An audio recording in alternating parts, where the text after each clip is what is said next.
আমরা দেশনায়ক তারেক রহমানকে ভালোবাসি, মনে প্রাণে ভালোবাসি। জিয়াউর রহমানের সৈনিক এবং দেশমাতা খালেদা জিয়ার আমাদের মা, তার সুস্থতা কামনা করছি। এবং 18 বছর পরে দেশনায়ক তারেক রহমান বাংলার মাটিতে আসছে, তাকে বরণ করার জন্য আগৈলঝাড়া গরুনদী মহিলাদের নেতৃবৃন্দ আমরা এখানে উপস্থিত হয়েছি এই মঞ্চে। তিনি যাতে সবার মন জয় করে এই বাংলার মাটিতে প্রধানমন্ত্রীর আসন অলংকৃত করতে পারে, সেই প্রত্যাশা রেখে আমি আগৈলঝাড়া গরুনদী মহিলা দলের পক্ষ থেকে সবাইকে ধন্যবাদ জানিয়ে শেষ করছি। ধানের শীষে, ধানের শীষে আসবে ফিরে বাংলাদেশে ইনশাআল্লাহ।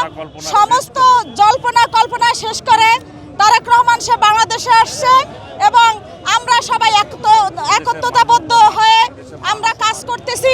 এদেশে মাটি ও মানুষ সবাই একত্রে হয়ে ধানের শীষের প্রতীককে জয়যুক্ত করবো ইনশাআল্লাহ।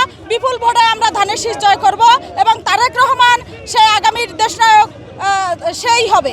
মহান স্বাধীনতার স্থপতি, স্বাধীনতার ঘোষক, আধুনিক বাংলার রূপকার শহীদ প্রেসিডেন্ট জিয়াউর রহমানের সন্তান জনাব তারেক রহমান, 3 বারের প্রধানমন্ত্রী খালেদা জিয়ার সন্তান, বাংলার যুবরাজ, আমরা যাকে মনে করি বাংলার যুবরাজ।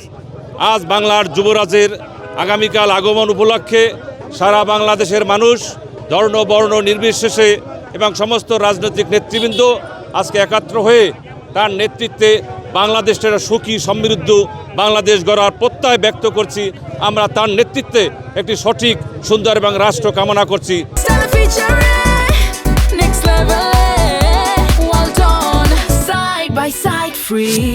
আলহামদুলিল্লাহ, অনেক ভালো লাগতেছে। স্বতঃস্ফূর্তভাবে জনগণ সাড়া দিবে। আমার ধারণা যে এখানে 1 কোটির মতো জনসমাগম হবে। তারেক রহমান দেশে আসতেছে, বাংলাদেশ আবার নতুন করে পুনরুদ্ধার হবে, এই আশা হচ্ছে আমাদের নেতৃবৃন্দদের।